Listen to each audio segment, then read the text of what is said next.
The reconnaissance probe designated KX-7749 detected the anomaly 3 cycles into the occupation survey. Commander Vesh'ra felt the chitinous plates along her dorsal ridge stiffen an involuntary response her species hadn't quite evolved past, even after 6 millennia of spacefaring civilization. The data streams flowing across her neural interface made no sense whatsoever. There was still a human on the surface. Just one. Singular. Alone in what should have been a completely evacuated coastal settlement. Moving around inside a structure the mapping algorithms identified as a residential dwelling unit. Single family, construction date approximately 47 planetary rotations prior. Impossible. Really. The evacuation broadcasts had gone out 17 days ago, plenty of time, even for a species as disorganized as these bipedal primates.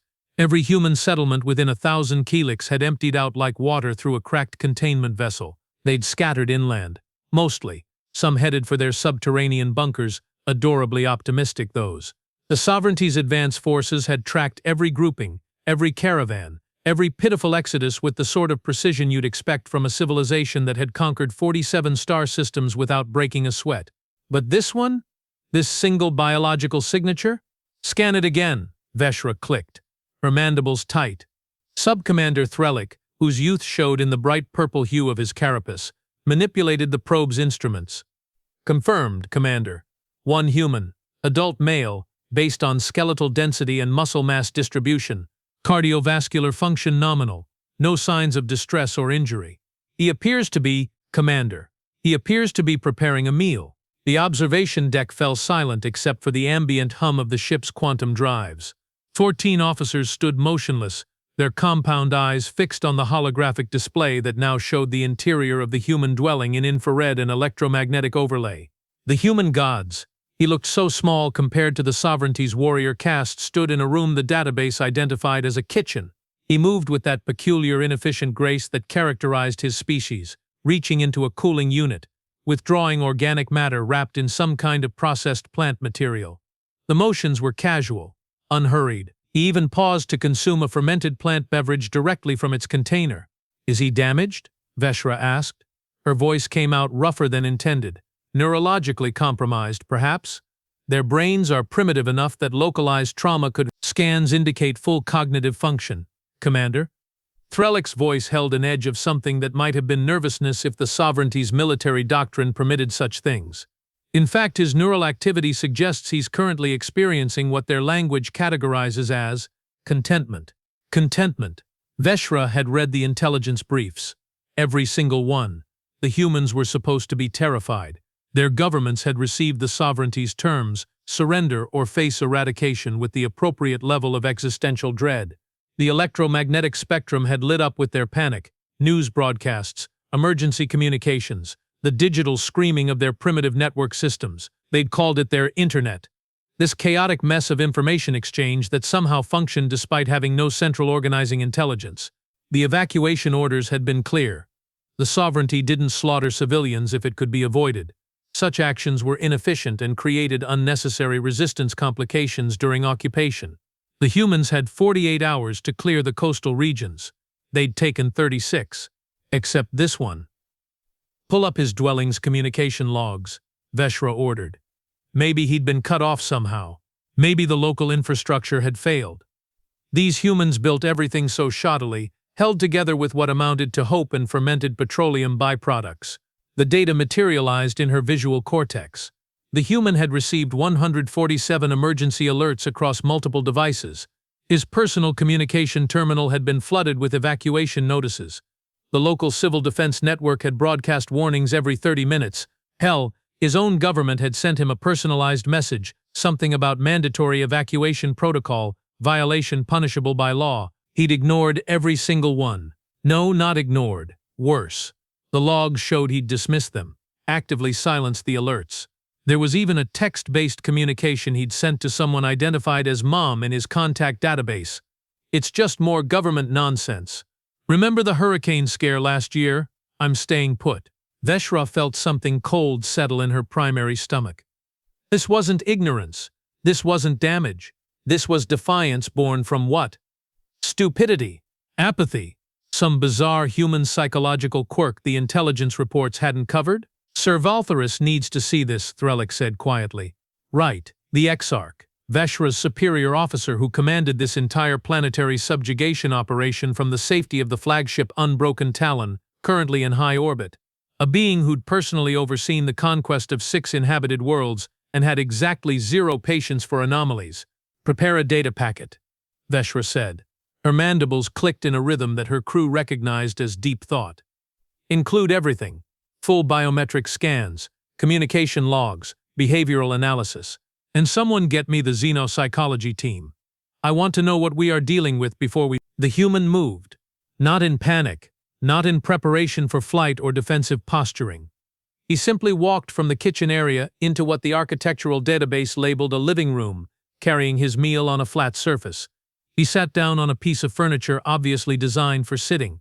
A display screen activated in front of him some kind of entertainment broadcast showing other humans engaged in athletic competition. He ate. Slowly, occasionally making sounds the linguistic algorithms identified as expressions of satisfaction during consumption of preferred foodstuffs. He's watching television, Threllick said, his voice strangled. During an alien invasion, he's watching sports and eating. The translator struggled with the term, a sandwich, and that's when Vesh'ra understood. This wasn't defiance. This wasn't stupidity. This was something far more terrifying. The humans hadn't feared the sovereignty because they didn't understand what they were facing. Their governments had panicked, sure. Their military forces had scrambled into defensive positions visibly inadequate but points for trying. But the individual human, the average specimen of their species, they didn't believe it was real. Vesh'ra had seen this before, sort of. On Thalos IV, there'd been a religious sect that believed the sovereignty's arrival was a divine test. They'd refused to evacuate, convinced their faith would protect them. The tactical assessment had been straightforward. Orbital bombardment of the settlement, move on, file the appropriate documentation. But this human wasn't religious. His dwelling contained no iconography, no ritual spaces. The cultural database suggested he was what humans called agnostic, a concept that made Vesh'ra's head hurt when she thought about it too long. Didn't believe in gods, didn't believe in government, apparently didn't believe in massive alien warships hovering in his planet's atmosphere. Commander, one of the tactical officers said, the Exarch is requesting immediate contact. Of course he was. Vesh'ra activated the quantum link, and Sir Valtherus's face materialized before her, all sharp angles and silver scarring from 100 campaigns. His eyes, however, those hadn't changed in all the years she'd served under him. Flat, cold, the eyes of someone who'd watched entire civilizations burn and felt nothing but the satisfaction of orders fulfilled. Explain, he said. No preamble. Never was with Valtherus. We have a holdout, sir. Single human male, civilian, no military training according to his governmental records. He received evacuation orders and chose to ignore them. Chose? Yes, sir. Deliberately. We have communication records showing active dismissal of emergency protocols. Valtherus was quiet for exactly 3 seconds. Insurgent, negative, sir. No weapons, no fortifications, no communication with resistance cells. He's currently consuming food and watching pre-recorded entertainment broadcasts. Another pause, longer this time. Vesh'ra watched something that might have been confusion flicker across the Exarch's face. An expression she'd never seen him make before, not even when the plasma batteries on Kepler 442b had nearly breached the flagship's shields. Is he impaired? Valtherus asked finally. All cognitive functions nominal, sir. Then he's either incredibly brave or incredibly stupid. Vesh'ra glanced at the holographic display. The human had finished his meal. He stood, stretched, such an inefficient way to maintain muscular readiness, and walked to a transparent opening in his dwelling's wall. A window. He looked out at the ocean beyond his settlement, at the 3 sovereignty dropships that hung in the evening sky like steel promises of annihilation. His heart rate didn't spike. His respiratory pattern remained steady. He just looked at them. Then he returned to his sitting furniture and selected another entertainment program. Neither, sir, Vesh'ra said quietly. I think he just doesn't get it. The tactical planning session lasted 4 hours and resolved exactly nothing. The xenopsychology team, 3 scholars who normally spent their time analyzing dead civilizations, pored over every scrap of data they could pull from the planetary networks about human psychology, behavior, risk assessment. They built models, ran simulations, consulted precedent from the 47 previous conquest operations. Their conclusion, delivered by senior analyst Krishna in a tone that suggested she still didn't believe her own findings. The human appears to be suffering from what his species terms normalcy bias, a cognitive dysfunction, where an individual refuses to acknowledge threatening scenarios because such scenarios fall outside their lived experience. Essentially, because he has never experienced a genuine existential threat, his neural architecture cannot properly process the reality of one. So he's damaged, Valtherus said, via the comlink. He'd remained connected throughout the entire analysis, which meant he was either genuinely puzzled or this human had become a matter of pride. Maybe both. Not damaged, sir, merely limited. His species evolved in environments where pattern recognition and risk assessment were crucial for survival, but those risks were localized. Predators, weather events, resource scarcity, nothing on the scale of interstellar warfare. When faced with a threat beyond his evolutionary programming, his mind has essentially classified it as fiction. Vesh'ra rubbed her mandibles together, a gesture her mother had always said, showed weakness but exhaustion made one careless. So what do we do? Krishna spread her manipulator appendages in a gesture of uncertainty. Standard protocol would be targeted elimination, a precision strike that removes the anomaly without excessive infrastructure damage. He's a civilian, Threllick said.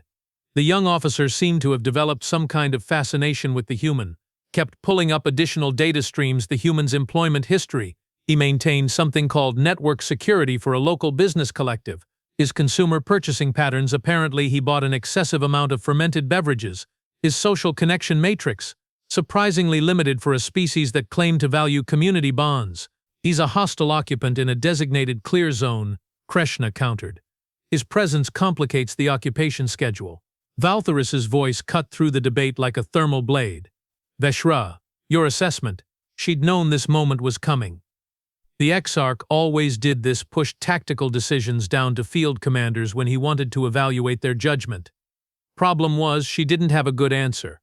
I think, she said slowly, choosing her words with the care you'd use when diffusing an antimatter warhead, that we need more information.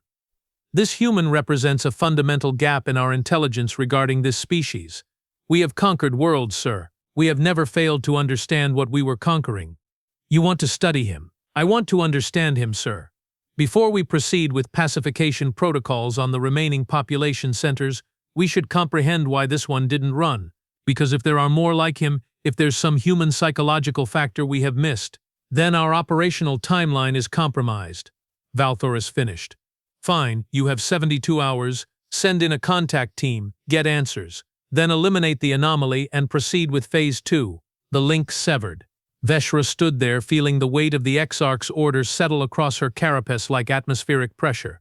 72 hours to decode a species they'd spent 3 planetary rotations studying. 72 hours to explain why one human could look at alien warships and feel nothing but, what? Inconvenience? Contact team, Threllick repeated.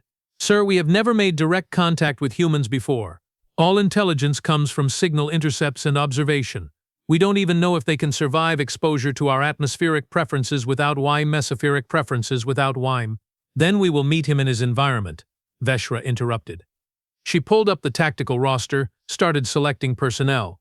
We need linguists, obviously, someone from xenopsychology, combat specialists in case things go sideways, and medical staff familiar with carbon-based biochemistry. As she worked, part of her mind kept circling back to the image of the human on his sitting furniture, watching entertainment broadcasts while warships hung in his sky. He wasn't brave, bravery required. Understanding of danger. He just didn't get it. And somehow, that was so much worse. The dropship descended through Earth's atmosphere with the sort of controlled precision that made younger species weep with envy.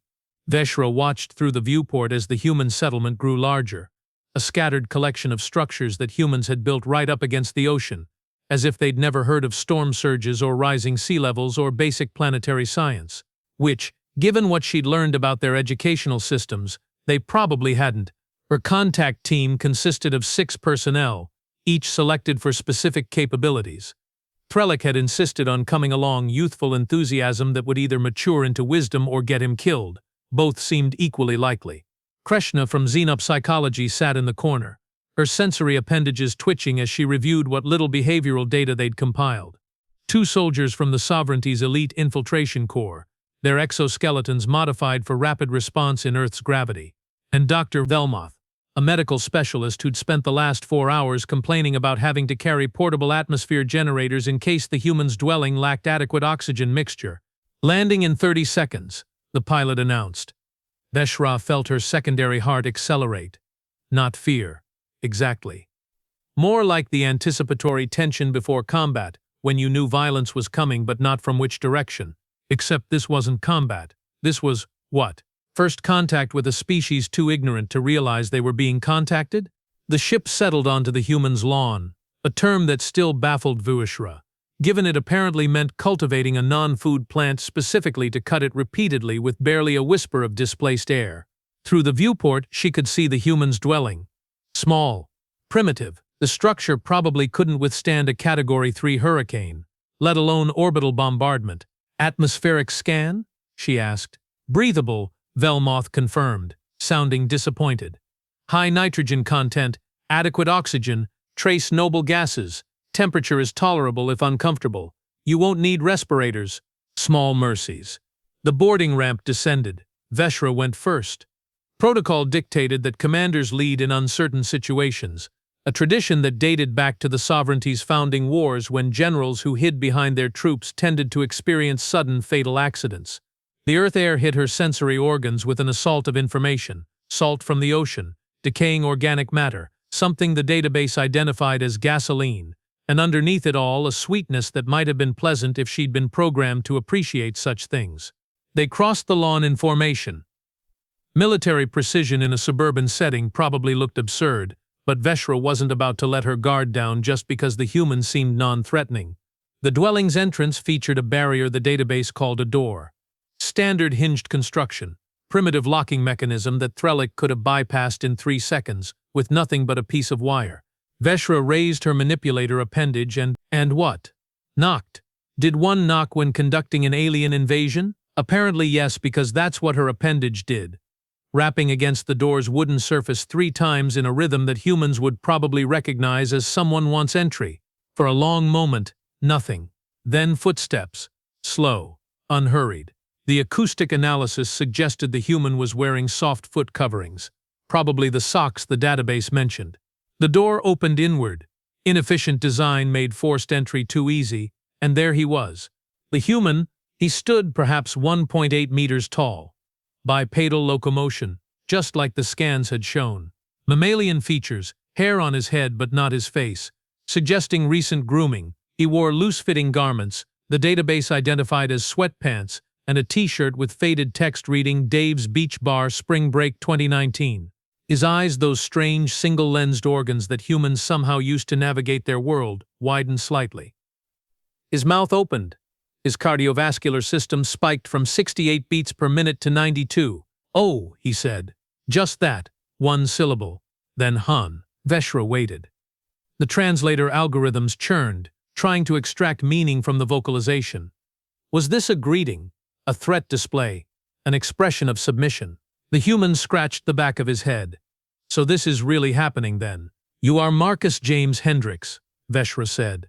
The translator converted her clicks and mandible speech into something approximating human English, she hoped. "Resident of this dwelling.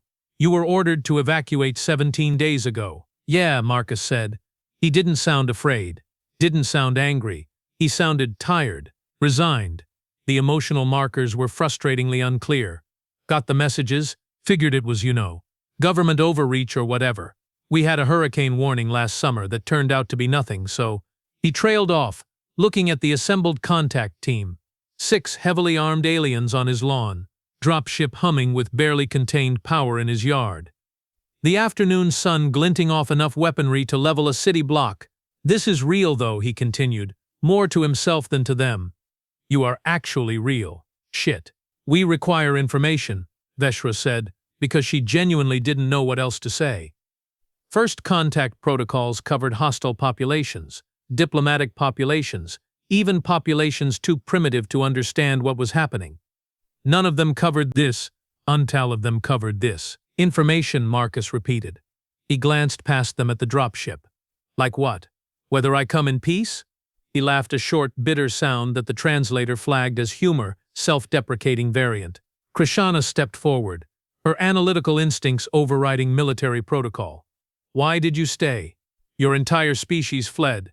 Millions of your kind evacuated when they understood the threat. You received the same warnings they did, yet you remained.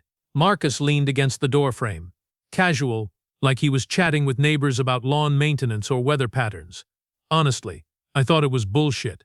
The government cries wolf every other month. Terrorism, pandemics, whatever keeps people scared and compliant. Last year they evacuated half the coast because some meteorologist thought a hurricane might hit. Cost me 3 days of work for nothing. This is not a meteorological event, Vesh'ra said carefully.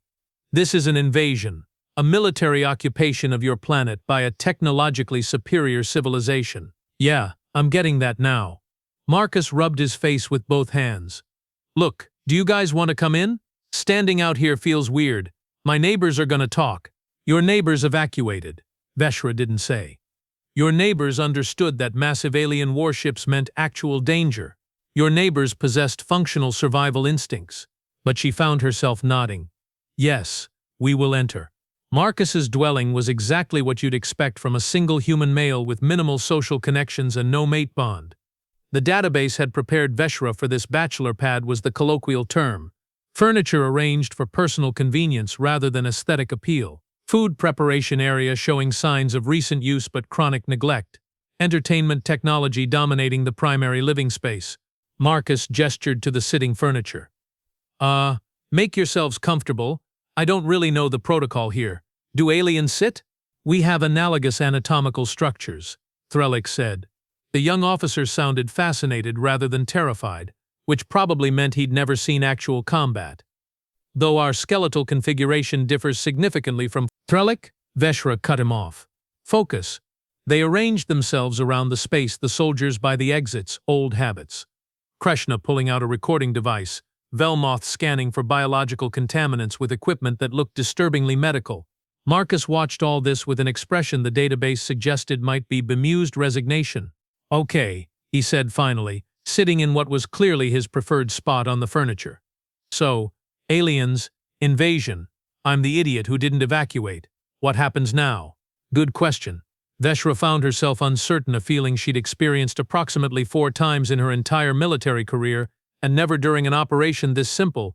We are attempting to understand human psychology, she said. Your species' response to existential threats. Your government leaders reacted predictably, negotiation attempts, military posturing, eventual acceptance of superior force. But individual humans showed varied responses. Some fought, many fled. A small percentage attempted appeasement or collaboration. And you did nothing, Marcus finished. Yeah, I'm getting the sense that was a mistake. It demonstrates a cognitive dysfunction, Krishna interjected, her scientific detachment somehow more brutal than any threat. Your brain cannot process threats beyond your evolutionary parameters. It's not stupidity, it's a limitation of your neural architecture. Marcus's jaw tightened.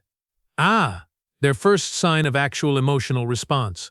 Pride wounded, maybe, or anger at being called defective, even in clinical terms. I'm not brain damaged, he said quietly. Look, I have spent my whole life watching the world lose its mind over nothing. Y2K was gonna end civilization. Bird flu, swine flu, Ebola, all gonna kill us all, according to the news. Every election is the most important ever. Every crisis is existential. Eventually he made a helpless gesture. You stop believing it. You stop letting the fear control you. Silence in the dwelling. Outside, the ocean continued its eternal rhythm against the shore, indifferent to alien invasions or human psychology. That is a survival mechanism, Velmoth said slowly, medical curiosity overriding his usual disdain for field work. Your species experienced so many false warnings that your threat detection systems became desensitized. The boy who cried wolf, Threllick murmured. When everyone looked at him, he added, human parable. Child repeatedly raises false alarms about predator attacks. When actual predator arrives, no one believes him. Community suffers casualties. Right? Marcus said. Except in this version, I'm the idiot villager who got eaten because I thought the wolf was just another false alarm. Vesh'ra felt something shift in her understanding. Not sympathy, the sovereignty's conditioning had burned that weakness out of her decades ago, but recognition maybe. This human wasn't defective. His response was perfectly logical given his environmental inputs. He'd been trained by his own civilization to ignore warnings. They'd made him this way. "Your species is doomed," she said. "Not cruel, just factual.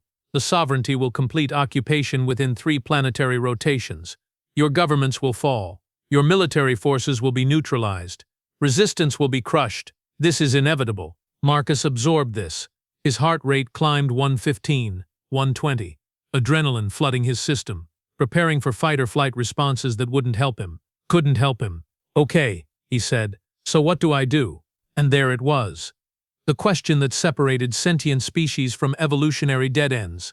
Not rage, not denial, just practical acceptance and a search for viable action.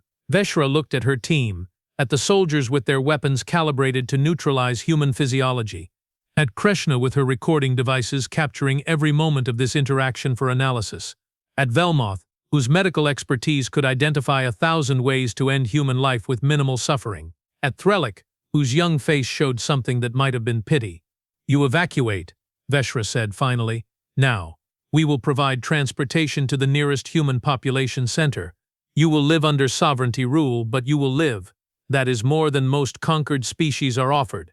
Marcus stood, walked to his window, looked out at the ocean he'd probably known his entire life, at the settlement that had been his home, at the sky now dominated by ships from beyond his star. "I really fucked up, didn't I?"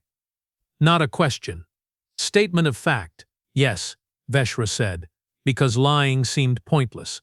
He turned back to them. "Can I bring anything? Or is that not how this works?" "Personal effects within reason," Threllick said quickly, before Vesh'ra could respond. "Sentimental items, essential belongings, nothing classified as weaponry or communication equipment." Marcus nodded, started moving through his dwelling, grabbing items. Photographs. Humans treasured those, visual records of past experiences. Clothing. A small electronic device, the database identified as a portable music player. A worn book with a cover showing a human on a boat facing a large aquatic creature. "Give me 10 minutes, he said. "I will be ready." Vesh'ra watched him pack. Efficient, methodical, no wasted motion despite the obvious emotional distress. Maybe there was more to this species than their psychological limitations suggested. Maybe there was more to this species than their psychological limitations suggested. The communication implant in her skull activated. Valtharus's voice, cold and clear. "Vesh'ra, status." She stepped away from the others, activated privacy encryption. "Contact successful, sir. Human is cooperative. We are extracting him now." "Good. Once he's aboard, eliminate the dwelling. Standard clearance protocol. We begin phase 2 in 18 hours. "Understood, sir." "And Vesh'ra, did you get your answers? Do you understand why he stayed?" She glanced at Marcus, who was now carefully wrapping the photographs in protective material, trying to preserve memories of a life that was effectively over. "Yes, sir," she said quietly. "I understand." "Will it impact our operational timeline?" "No, sir. Their psychology is compromised, but not in ways that affect conquest viability. They are just broken. Their own civilization broke them." "Excellent. Proceed with extraction and elimination." Valtharus out. The link died. Vesh'ra stood there, feeling something she couldn't quite name. Not guilt. The sovereignty had conditioned that out of her. Not sympathy, she'd watched entire cities burn without flinching. But something adjacent to those emotions. Something uncomfortable. Marcus emerged from his sleeping chamber carrying a small bag. "Ready," he said. Then quieter. "Thank you for not just, killing you?" Velmoth supplied helpfully. "Yeah, that." They moved toward the exit. The soldiers took point, Krishna and Velmoth following. Then Marcus with Vesh'ra and Threllick bringing up the rear. Standard extraction formation. At the door, Marcus paused, looked back at his dwelling one last time. The translator caught him whispering something. "Shoulda listened to Mom." They crossed the lawn toward the dropship. Marcus moved slowly, still processing, still trying to reconcile his old reality with this new one. The boarding ramp extended. They ascended. Just before Marcus entered the ship, he stopped, turned, looked at Vesh'ra with those strange single-lensed eyes that somehow conveyed depths of emotion her species could never manage. "For what it's worth," he said, I hope you guys are better at running Earth than we were." Then he stepped inside. Vesh'ra stood on the ramp for a moment longer. Behind her in the ship, Threllick was getting Marcus settled, explaining protocols, probably overwhelming him with information his brain couldn't process. In front of her, the settlement waited empty buildings, abandoned lives, the detritus of a species that hadn't taken its own extinction seriously enough. She activated the tactical network. "Airstrike team, you have authorization. Target Marcus Hendricks' residence. Precision strike. No collateral damage to surrounding structures. Confirmed, Commander. Strike inbound." 30 seconds. Vesh'ra ascended the ramp. It sealed behind her. Through the viewport she watched the missile descend, beautiful in its terrible efficiency. The dwelling erupted into flame and fragmentation, there and gone in a heartbeat. Marcus didn't see it. He was facing forward, toward whatever future the sovereignty had planned for his species. He wasn't brave. He'd just made the wrong bet on what was real and what wasn't. And somehow, watching that dwelling burn, Vesh'ra understood that the sovereignty had already won this war. Not because of superior technology or military might, though they had both, but because the humans had defeated themselves long before the first warship arrived. They'd cried wolf so many times that when the wolves came with starships and plasma weapons, nobody believed it until far too late. The dropship lifted off. Below them, the settlement shrank into insignificance. Marcus sat quietly, clutching his bag of memories, probably running through all the moments he could have chosen differently. "Commander," Threllick said softly, moving to stand beside her, "I have been thinking. Dangerous habit. If their entire species suffers from this normalcy bias, if they have trained themselves to ignore warnings, what happens when we try to govern them? When we issue orders and expect compliance?" Vesh'ra hadn't considered that. She pulled up the tactical assessments, the occupation protocols, the carefully planned administrative structures that would transform Earth into another sovereignty holding. All of it assumed a population that understood they'd been conquered. "They will adapt," she said, trying to convince herself as much as Threllick. "Faced with actual consequences instead of empty warnings, they will learn, they will comply." "Will they, though?" He gestured at Marcus. "He saw our ships, received evacuation orders, had 17 days to understand what was coming, and he still didn't believe it until we knocked on his door." "True enough. That's why we have enforcement protocols," Vesh'ra said. "Compliance through demonstration. A few examples carefully applied, and the rest will fall in line." But even as she said it, doubt crept in. The sovereignty had conquered 47 worlds. They'd faced warrior species, hive minds, civilizations that fought with religious fervor or mathematical precision. They'd never faced a species that simply didn't believe in consequences until it was too late. The dropship climbed toward the flagship. Below them, Earth turned blue and green and brown, beautiful in the way doomed things often were. Somewhere down there, millions of humans huddled in their evacuation centers, probably still arguing about whether this was real, whether their governments were lying, whether the aliens were actually dangerous or just misunderstood. They'd learn. One way or another they'd learn. Marcus spoke suddenly, his voice quiet but clear in the ship's cramped interior. "My mom called me an idiot, said I had the survival instincts of a lemming. Guess she was right." "What is a lemming?" Threllick asked. "Small rodent. Old myth says they commit mass suicide by jumping off cliffs. Not actually true, but the metaphor stuck." "Your parent compared you to a suicidal rodent?" "Yeah." She was worried. "I told her to stop believing government propaganda." Marcus laughed, that same bitter sound from earlier. "Funny how that works out." Vesh'ra said nothing. There was nothing to say. In 72 hours, Earth would be fully occupied. In 72 days, humans would be working in sovereignty labor pools. In 72 months, their children would be raised speaking both their native tongues and the sovereignty's common language, learning their new place in a universe that didn't care about their psychological limitations. Evolution was a cruel teacher, but it was thorough. The flagship's docking bay opened before them. They slid inside.